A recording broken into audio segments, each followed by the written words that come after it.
Jumpa lagi saudara. Hari ini Minggu Pahing tanggal 21 Desember tahun 2025. Saudara, pemerintahan Prabowo Gibran atau rezim Prabowo Gibran sekarang ini sudah berjalan 1 tahun 2 bulan, lebih kurangnya begitu. Selama pemerintahan Prabowo Gibran menjadi penguasa di negara ini, banyak hal-hal yang sifatnya itu kontroversi, sifatnya itu tidak masuk di akal. Apa-apa yang disampaikan oleh Presiden Prabowo Subianto. Satu contoh, di awal menjadi presiden, Prabowo menggembar-gemborkan tentang adanya efisiensi anggaran, pengurangan kunjungan ke luar negeri. Itu di awal-awal menjadi presiden, Prabowo selalu menggembar-gemborkan tentang efisiensi dan mengurangi kunjungan ke luar negeri. Tapi dalam faktanya Prabowo mengangkat susunan kabinet menteri-menteri itu sangat banyak sekali, sekitar mungkin 40 atau berapa, itu sangat luar biasa gemuknya. Belum lagi mengangkat wakil-wakil menteri, ada lagi utusan khusus, staf khusus seperti itu yang membuat sesuatu yang disampaikan, digembar-gemborkan, diomong-omongkan oleh Prabowo itu selalu bertolak belakang dengan fakta yang dilakukan.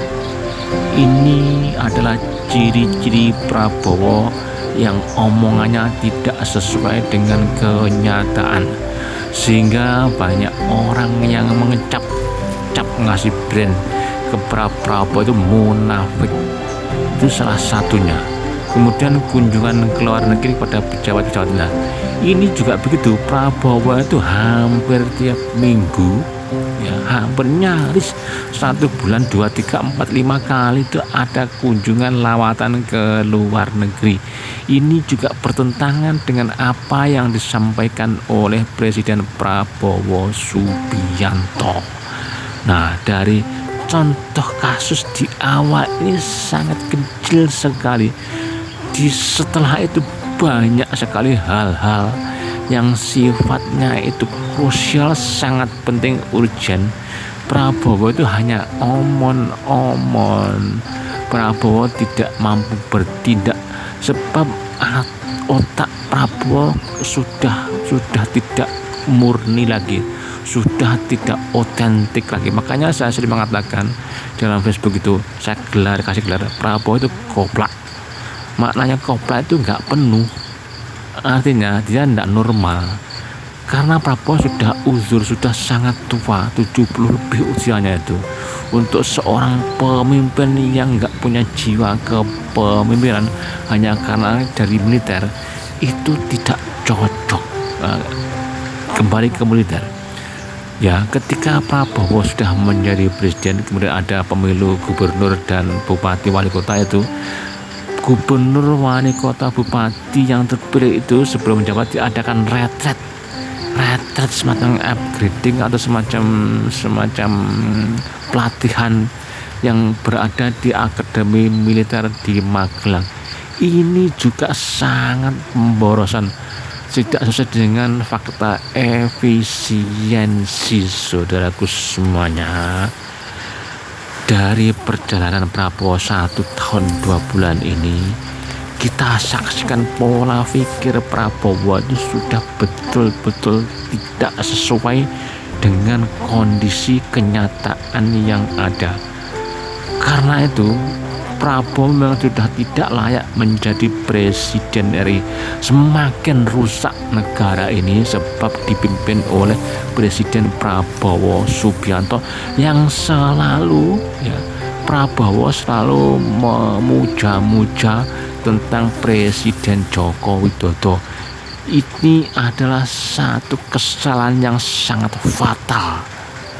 Harusnya Prabowo tahu, minimal orang dekatnya, pembisiknya, Mayor Teddy itu kasih tahu kalau Joko Widodo itu sudah tidak disukai oleh rakyat Indonesia karena sebagai penjahat untuk bangsa Indonesia ini. Tapi Prabowo selalu memuja-muja tentang Joko Widodo, bahkan satu kesempatan pidato dengan berteriak hidup Jokowi, hidup Jokowi. Ini ada satu kebodohan, satu kesalahan fatal seorang presiden, dan banyak lagi yang hal-hal yang tidak sinkron. Makanya saya di Facebook selalu menulis Prabowo itu koplak otak nggak sinkron. Ini kalau dibiarkan sampai selesai akan rusak bangsa Indonesia, negara Indonesia ini. Inilah konten saya kali ini. Saya kasih dulu, lengserkan rezim Prabowo Gibran, perusak bangsa Indonesia, perusak negara. Nih, sebab apa? Negara ini seakan-akan dikuasai Prabowo sepenuhnya, dibuat semaunya sendiri. Gak tahu apa itu tentang Dewan Patim Pres itu, bahkan tentang apa itu tentang Dewan Pers itu, tapi gak berfungsi. Prabowo memerintah kehendak hatinya. Nah, sekarang ini saudaraku semuanya, semua bangsa Indonesia, negara-negara terdekat tahu di Sumatera terjadi musibah banjir bandang yang menerjang di 3 provinsi, yaitu Provinsi Sumatera Barat, Provinsi Sumatera Utara, dan Provinsi Aceh. 3 provinsi di Sumatera ini tanggal 26 November kemarin, makanya sekarang nyaris 1 bulan mendapat musibah bencana banjir bandang yang itu merusak, memporak-porandakan kehidupan, baik itu rumahnya yang hanyut, anggota keluarganya yang terseret banjir dan mati, dan jalan-jalannya rusak. Ini adalah sangat fatal, sangat betul-betul menderitakan rakyat yang terdampak banjir di 3 provinsi tersebut. Ini betul-betul banjir bandang luar biasa akibat dari penggundulan hutan, akibat dari keserakan orang-orang yang di Jakarta, para pejabat, petinggi, dan penguasa, merusak alam, merusak hutan, dan merusak tambang yang ada di bumi Sumatera sekarang ini. Dalam kondisi seperti ini, rakyat kelaparan, bantuan tidak datang, sulitnya bantuan, konon alasannya karena akses yang susah. Ini adalah alasan-alasan dari pihak pemerintahan untuk menutupi kekurangannya, ketidakmampuannya. Ada bantuan orang Aceh yang ada di Malaysia, disokong oleh rakyat Malaysia untuk kasih bantuan ke Aceh, itu ternyata ditolak, disekat oleh askar atau tentara Indonesia, tidak boleh masuk bantuan itu. Kemudian di Sumatera Utara, di Medan itu ada bantuan dari UEA, Uni Emirat Arab, sekitar 30 ton beras, juga ditolak, dikembalikan. Prabowo dengan lantang, banjir bandang ini negara masih mampu, masih aman, terkendali, masih mampu menyelesaikan. Tapi faktanya di lapangan rakyat sangat menderita, sangat kesakitan, sangat terzolimi oleh omongan, oleh arogansi, kesombongan Prabowo Subianto. Ini betul-betul menyengsarakan rakyat. Saudaraku semua, bantuan tidak datang, hanya sekedar omon-omon. Pemerintah sekarang ini hanya pandai memutarbalikkan fakta, pandai mencari alasan ini dan itu untuk menutupi kelemahan, ketidakmampuan, dan ketidakbecusan oleh penguasa dan pemangku kebijakan, baik dari menteri-menterinya dan orang-orang kuatnya Prabowo Subianto. Saudara-saudaraku semuanya, sebangsa dan setanah air yang masih punya kepedulian terhadap nasib masa depan bangsa ini. Ini saya hanya sekedar satu individu pribadi mengusulkan, punya wacana untuk melengsarkan, memakzulkan rezim Prabowo Gibran. Harus dua-duanya yang dilengsarkan. Jangan hanya Prabowo. Kalau Prabowo dilengsarkan, otomatis Gibran. Yang ini sama-sama merugikan, sama-sama merusak bangsa. Moral mereka sudah cacat. Saudaraku semuanya, kita awali dari Prabowo.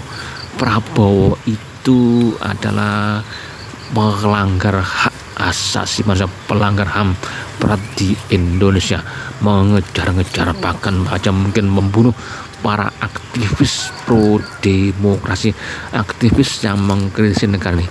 Itulah Prabowo, mengejar-ngejar mereka, mungkin saja membunuh dan menyiksa mereka.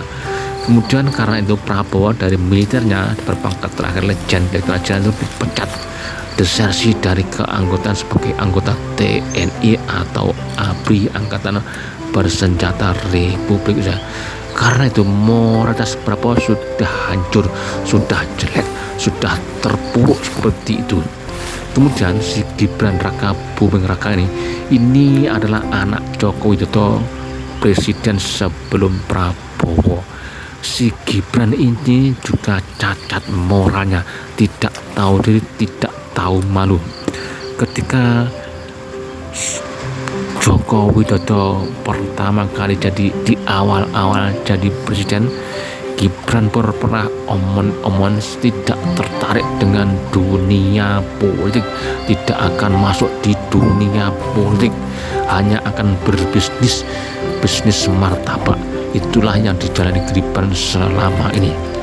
Tapi apa yang terjadi, saudara-saudara semuanya, ketika ada wacana atau mengadakan pemilihan wali kota Solo, tiba-tiba Gibran ini mendaftarkan diri sebagai kader partai PDIP yang dipimpin oleh Megawati Soekarno Putri.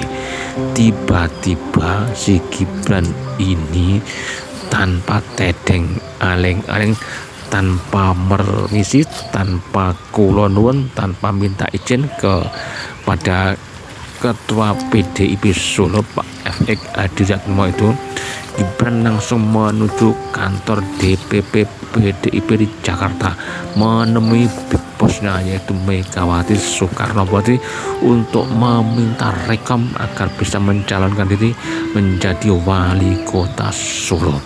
Ya, ini yang harus digarisbawahi, bahwa Gibran itu tidak punya rasa malu, tidak punya anggah ungguh, tidak punya tata krama, tidak punya moralitas. Anak bau kecur kemarin sore tidak tahu apa-apa, tiba-tiba maju seperti itu. Padahal di PDIP Solo sudah fix, sudah tekad bulat mencalonkan Bapak Ahmad Purnomo untuk menjadi kandidat calon wali kota Solo. Ini adalah keputusan bulat para kader, anggota dan simpatisan PDIP Solo mencalonkan Bapak Ahmad Purnomo sebagai kader senior, pengurus senior di PDIP Solo. Akan tetapi karena Gibran sudah maju duluan, sudah dapat rekom duluan dari Megawati, akhirnya Pak Ahmad Purnomo tidak jadi mencalonkan diri. Akhirnya Gibran lah yang maju. Inilah letak cacat moralitas si Gibran ini, sudah melangkahi, sudah nggak punya tata krama. Nah, dalam maju pilihan presiden, wakil presiden kemarin, Gibran pun sebetulnya belum layak dari segi umur, karena aturan dari pemerintah, dari Mahkamah Konstitusi itu untuk menjadi presiden dan wakil presiden minimal umurnya 40 tahun. Entah mengapa diotak-atik oleh Mahkamah Konstitusi yang diketuai oleh pamannya Gibran sendiri, si Anwar Usman. Patokan umur 40 tahun kemudian dirubah menjadi 36 tahun sesuai dengan umur Gibran. Nah, dari sini pun sudah mencederai hukum yang sudah berlaku, dirubah untuk kepentingan pribadi, cacat moral yang kedua kali sebagai pemimpin negara, pemimpin rakyat. Dari sini saudara-saudaraku semuanya, naiknya Presiden Prabowo Subianto dan wakilnya si Gibran Raka Buming Raka ini sudah mulai jalan yang tidak benar, jalan yang tidak suci, jalan yang sudah ternoda.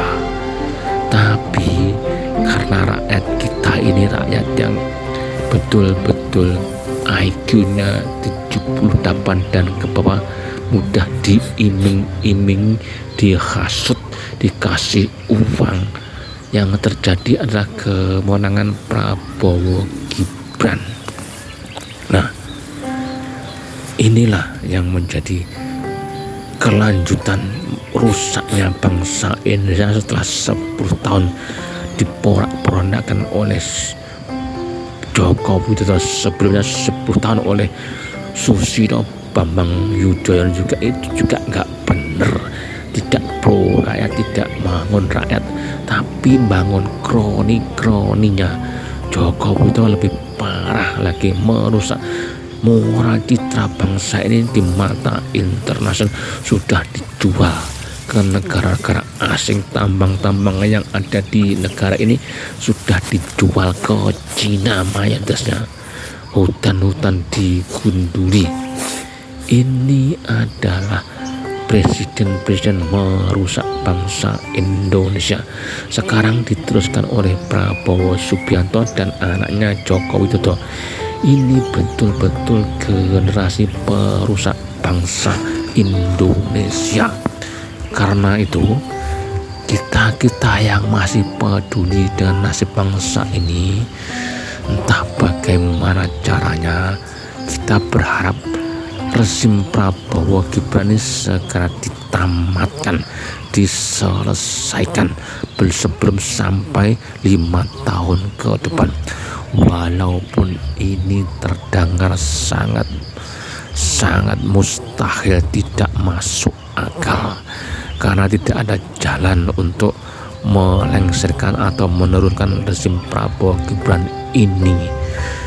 Masalahnya adalah orang-orang Prabowo sudah menguasai di seluruh lini bangsa, termasuk itu adalah CS-nya yaitu Joko Widodo, sudah menguasai segala lini lorong-lorong, ceruk-ceruk masyarakat dipegang oleh Joko Widodo yang merusak bangsa Indonesia ini.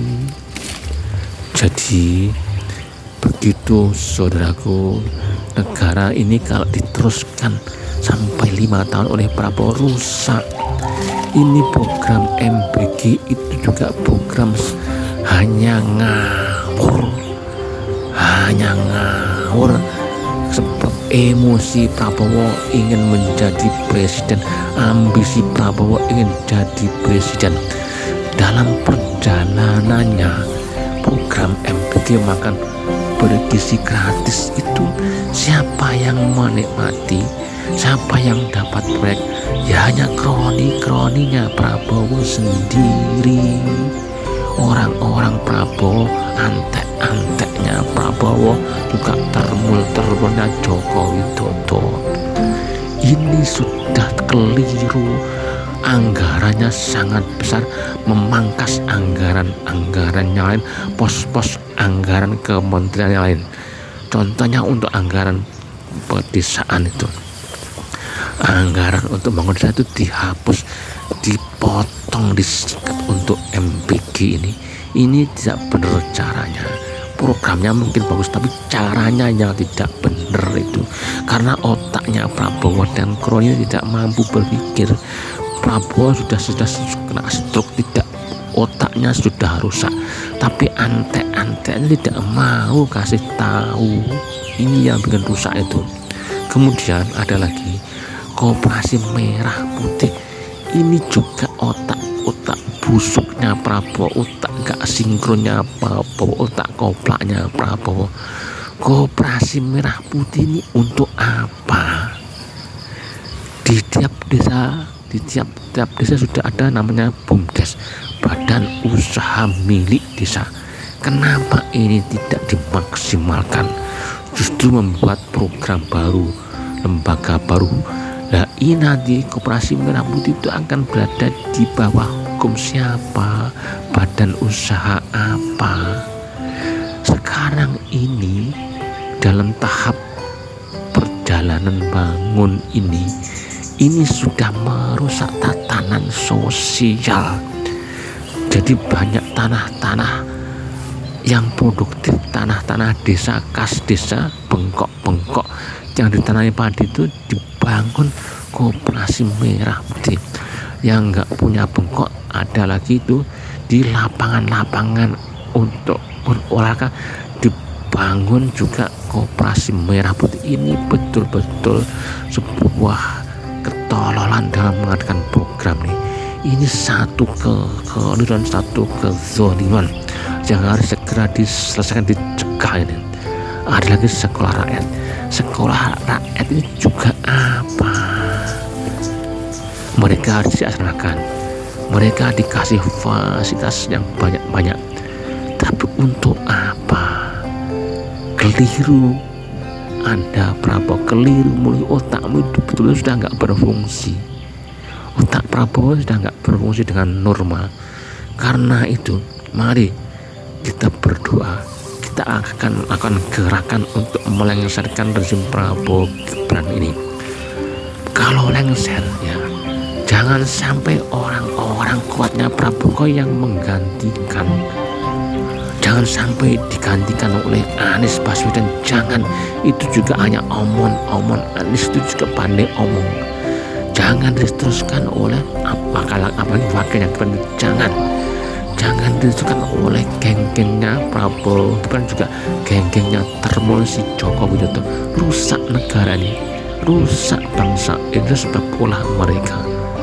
Sebaiknya ya, kalau betul-betul dilengsarkan Prabowo Gibran ini diganti orang-orang baru yang selama ini belum pernah tampil di pemerintahan, tapi punya dedikasi, punya integritas, punya intelektual yang tinggi untuk bangun bangsa Indonesia ini. Kalau mereka yang sudah ada itu nggak ada gunanya. Mereka sudah terbukti tidak bisa berbuat apa-apa. Yang mungkin yang bisa disodorkan adalah ada beberapa artis kemarin itu adalah Pak Purbaya, Menteri Keuangan, itu mungkin layak.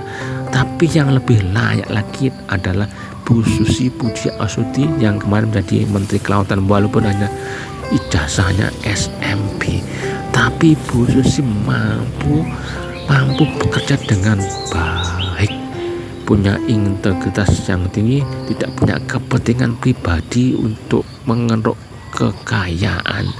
Kalau yang lain itu Mahfud MD itu jangan, itu orang juga pandai omong saja itu. Jangan Megawati, jangan Puan, pokoknya jangan yang sudah ada, jangan yang ada di DPR Senayan, jangan yang jadi menteri-menteri itu. Hanya yang jadi pertimbangan mungkin adalah Purbaya, tapi harus betul-betul dikawal. Saya siap untuk membangun negara ini, saya siap untuk menjadi presiden hari, walaupun saya tidak pernah punya pengalaman di birokrasi, tapi punya ide-ide yang saya tuangkan dalam buku saya. Seandainya saya menjadi presiden RI, saya sudah tulis buku itu semenjak tahun 2008. Saya membangun Indonesia dengan IPOLEK, sosmed dan agama pendidikan. Itu basicnya membangun dasar bangsa Indonesia ini. Karena itu saudaraku, yang sebangsa dan setanah air. Ini saya omong seperti ini, saya masih punya kepedulian terhadap bangsa ini. Jangan sampai bangsa ini semakin dirusak oleh rezim-rezim penjahat, rezim-rezim garang yang merusak bangsa Indonesia.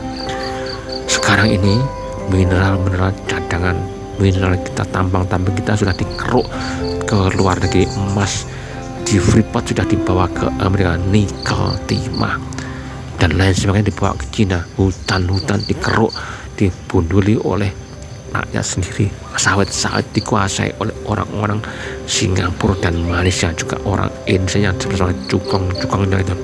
Karena itu hentikan dengan menghentikan rezim Prabowo, kemudian turunkan Prabowo, kemudian ganti semua menteri-menterinya, semua orang diganti. Tidak perlu lagi ada orang-orang seperti itu, sebab mereka sudah banyak makan korupsi yang ada di negara ini. Saudaraku semuanya, konten yang saya buat ini nampaknya cukup panjang, 27 menit ini. Jadi harapan saya pribadi dan mewakili mungkin dari segenap rakyat Indonesia, karena di media sosial itu orang-orang sudah muak, orang-orang sudah benci, orang sudah gak suka dengan rezim Prabowo Gibran ini. Ini betul-betul rezim penerus Jokowi itu si perusak bangsa Indonesia. Karena itu entah bagaimana caranya, entah lewat demonstrasi, kudeta atau apa, atau bencana alam yang luar biasa yang menerjang pada penguasa, kepada Prabowo Gibran dan para anggota DPR itu, entah bagaimana cara dimusnahkan atau disantet oleh Tuhan sehingga mereka tenggelam mati, kemudian diganti dengan orang-orang yang baru-baru yang tidak pernah bersinggungan dengan pemerintahan, dengan birokrasi. Mudah-mudahan saja yang menjadi ide gagasan saya untuk melengsarkan Prabowo Gibran ini, walaupun mustahil, saya berharap ini bisa tercapai dan Indonesia bisa lebih adil dan makmur, bisa melaksanakan Pancasila, Undang-Undang Dasar 45, terlebih di sila kelima Pancasila, keadilan bagi sosial seluruh rakyat Indonesia. Terima kasih, jumpa lagi dan matur nuwun.